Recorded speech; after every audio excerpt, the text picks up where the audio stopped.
Hingga pada tanggal 23 Mei 1934, Bonnie dan Clyde yang saat itu lagi menuju ke Louisiana menggunakan mobil curian mereka harus di tempat akibat disergap polisi dan dihujani.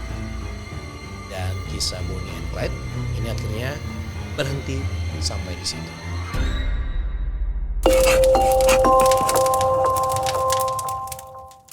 Kembali lagi di Unseen, ruang untuk merasakan karena tidak semua bisa dilihat. Ya, karena kemarin ini adalah hari Valentine, jadi saya mau ngucapin untuk yang merayakan ya, Happy Valentine guys. Happy. Hah? Oh happy tadi.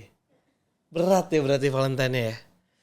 Ya karena kemarin adalah hari Valentine, jadi gue mau ngucapin Happy Valentine buat kalian yang merayakan. Kalau saya tidak merayakan, bukan karena nggak ada ya aturan untuk merayakan Valentine, tapi nggak ada yang diajak untuk Valentinean kayaknya. Oke, biasanya itu kan Valentine itu identik sama pengungkapan kasih sayang atau dipenuhin sama hal-hal romantis. Bener nggak? Gue nggak tahu nih. Bener ya? Bener lah ya. Tapi bukan Unseen namanya kalau misalnya kita bahas cinta-cintaan. Jadi di Unseen kali ini gue akan ngebahas deretan pasangan yang rela melakukan atau hal-hal secara bersamaan sampai merugikan banyak orang. Oke, langsung aja. Here we go.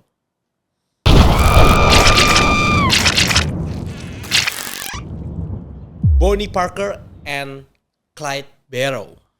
Oke, yang pertama ini ada pasangan yang paling bersejarah dan menurut gua ini sangat familiar, yaitu Bonnie and Clyde.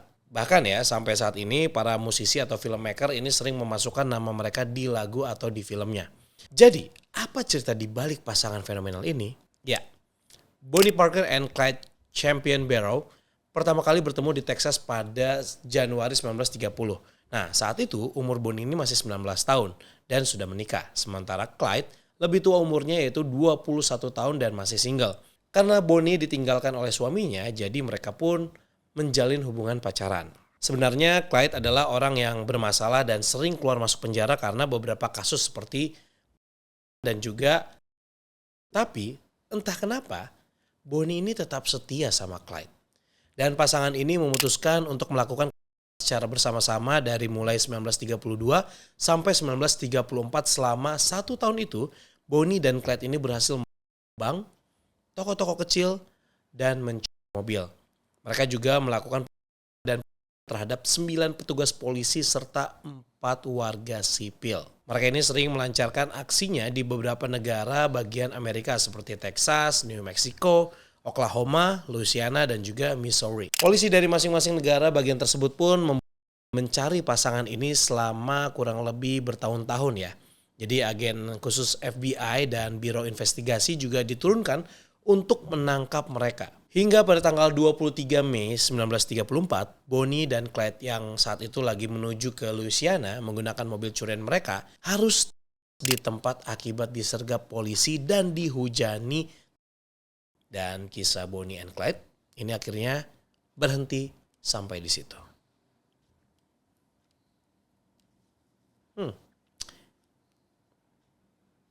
Ini pasangan enggak dong, masa pasangan ketul. Ini pasangan gila ini. Iya. Bingung ya mau komenin pasangan yang kayak gini ya. Mau dikomenin juga udah mati orangnya. Ya udahlah. Next, Kim Edward and Lucas Markham. Selanjutnya ada pasangan bocil yang kelakuannya itu nggak mencerminkan seorang bocil ya. Ya mereka ini adalah Kim Edwards dan juga Lucas Markham atau dikenal sebagai The Twilight. Kenapa bisa gitu? Jadi gini kasusnya. Kim dan Lucas itu saat itu masih berumur 14 tahun. Udah menjalin hubungan pacaran. Mereka berdua ini teman satu kelas yang sama-sama bersekolah di tempat khusus anak-anak bermasalah. Tapi sayangnya hubungan mereka berdua ini nggak direstui sama ibunya Kim, yaitu Elizabeth. Akhirnya Elizabeth membatasi pertemuan mereka berdua. Karena dibatasi, Kim sama Lucas ini gak terima. Akhirnya mereka kabur dan berkemah di hutan dekat kota Lincoln selama 6 hari. Pas ketahuan, Elizabeth ini marah dan minta sama Kim untuk putus saja sama Lucas. Otomatis mereka berdua ini makin kesel sama perlakuan Elizabeth. Bahkan saking bucinnya, gak bisa ketemu sama Ayang, Kim pun nyoba untuk tapi gagal. Nah, di malam hari tanggal 13 April 2016, Lucas datang ke rumah Kim dengan membawa sebuah dapur. Lucas pun masuk lewat jendela kamar mandi, dibantuin sama Kim. Diam-diam, mereka berdua masuk ke kamar Elizabeth yang saat itu sudah tertidur pulas. Lucas pun dengan bagian leher Elizabeth dan menutup kepalanya dengan bantal sampai Elizabeth ini tidak bergerak lagi. Dan gak sampai di situ saja. Lucas juga melakukan hal yang sama ke adiknya Kim yang bernama Katie. Setelah Elizabeth dan Katie, mereka melakukan hal-hal nyeleneh. Dan ini plot twistnya. Tanpa penyesalan, Lucas dan Kim merayakan mereka dengan mandi bersama dan melakukan hal begituan. Dan kemudian mereka makan es krim sambil nonton film Twilight di ruang bawah. Lucas dan Kim akhirnya ditangkap di rumah Kim dengan barang bukti yang masih ada dan mereka dihukum selama 17 tahun penjara. Gua gak paham apa yang ada di otak mereka dengan umur mereka yang masih 14. Gua gak tahu ini inspirasinya dari mana. Bukan inspirasi ya. Influence-nya itu dari mana gitu sampai mereka ini berani melakukan hal tersebut kepada ibunya dan juga adiknya. Iya. Santai sambil nonton Twilight, sambil makan es krim. Iya. Itu gak waras sih. Gila sih itu, gila.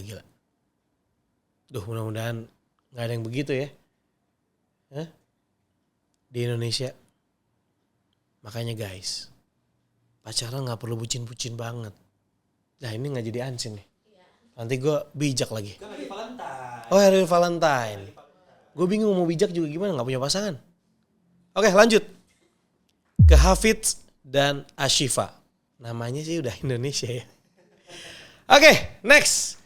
Gak hanya di luar negeri saja, ternyata di Indonesia juga banyak pasangan yang melakukan hal. Salah satunya adalah kasus Hafidz dan juga Ashifa. Ada yang ingat gak sih sama kasus mereka? Jujur, gue gak tahu loh kasus mereka. Gak tahu gue. Oke, mungkin yang gak tahu sama kayak gue bisa bacain ya ceritanya seperti apa. Ya, Ahmad Imam Al-Hafidz atau dipanggil biasa Hafidz dan Ashifa Ramdhani atau Shiva adalah pasangan sejoli yang tega membunuh teman sekolah mereka bernama Ade Sarah. Kasus mereka ini bermula ketika Ashifa berhasil membujuk Sarah untuk ketemu dengannya dengan alasan mau ngomongin soal tempat les. Setelah mereka berdua ketemu, Hafidz datang menyusul. Nah, Sarah pun diajak masuk ke dalam mobil Hafidz. Dan disitulah malapetaka bermula. Sarah disiksa habis-habisan secara bergantian selama 26 jam oleh pasangan sejoli ini sampai akhirnya Sarah pun tidak bisa bergerak lagi. Mereka membawa Sarah keliling Jakarta sambil mencari lokasi yang tepat untuk membuangnya.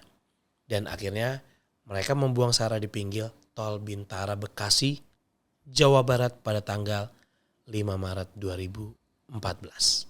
Teganya pasangan sejoli ini dengan tanpa penyesalan datang ke rumah duka untuk berbelasungkawa. Namun siapa sangka, disinilah mereka terungkap. Setelah polisi berhasil menyelidiki kasus ini, polisi diam-diam bekerja sama oleh keluarga korban untuk menahan keduanya di rumah duka. Keluarga Sarah pun mengajak Ashifa untuk ngobrol sampai akhirnya polisi datang dan menangkap mereka. Akhirnya, setelah 4 bulan sidang berlangsung, Hafidz dan juga Ashifa dijatuhi vonis hukuman penjara selama 20 tahun.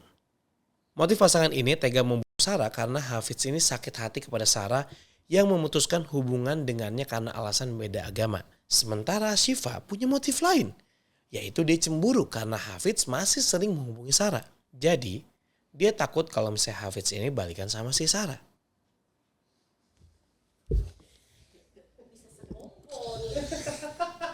Gue baru bilang di...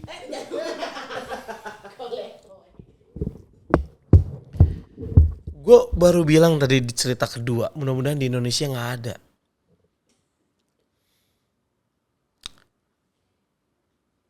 Aduh, yang kayak gini tuh benar-benar bikin apa ya, speechless ya gue bilang ya. Oke, ini gue sambil lihat foto-fotonya nih. Dan masih senyum di kantor polisi. Astagfirullah.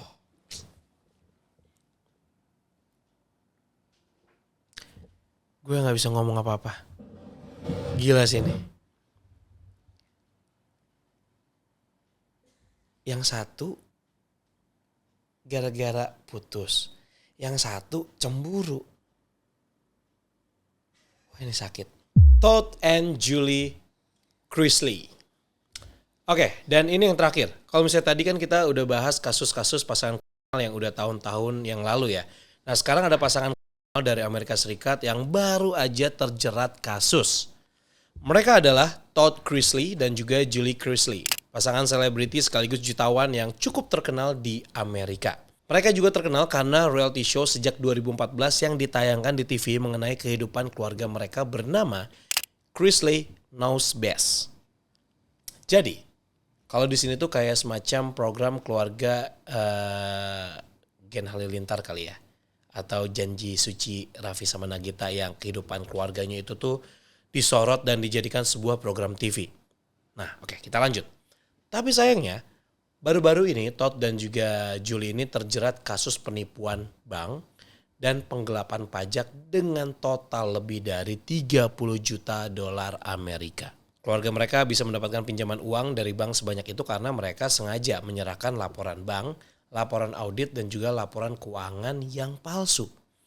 Terus, uang segitu banyak mereka gunain untuk apa? Nah, uang yang didapat dari bank itu mereka gunakan untuk beli mobil mewah, pakaian mewah, real estate, dan juga perjalanan liburan.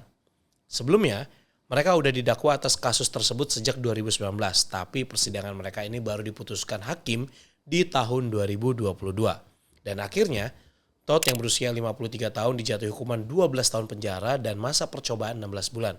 Sementara istrinya Julie yang berusia 49 tahun dipenjara selama 7 tahun ditambah 16 bulan masa percobaan. Ini sih lebih ke kayak pengen hidup mewah tapi maksain ya. Gitu.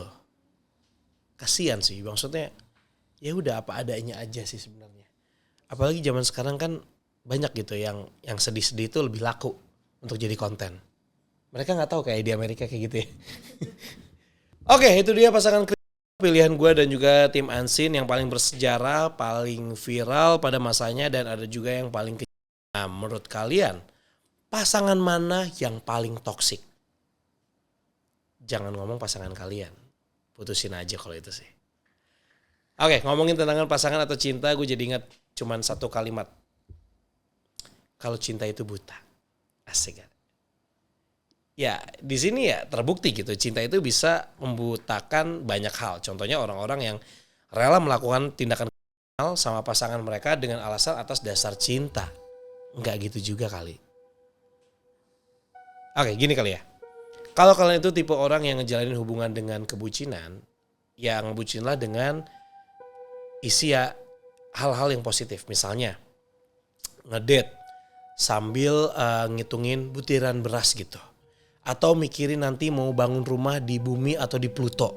Itu kan lebih positif. Iya gak sih? Ya, boleh.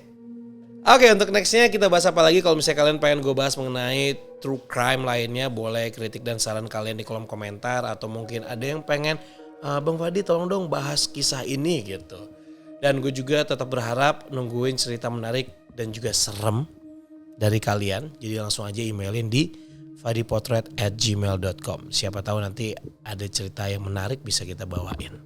So, jangan lupa jempol kalian untuk klik like, komen, dan juga subscribe channel ini serta nyalain loncengnya supaya kalian gak ketinggalan video abang yang lainnya. Sampai jumpa di episode berikutnya.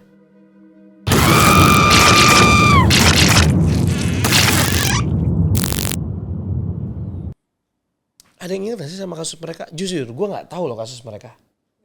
Gak tahu gue. Coba dibacain Bang buat penonton. Oke, mungkin yang gak tahu sama kayak gue bisa bacain ya ceritanya seperti apa.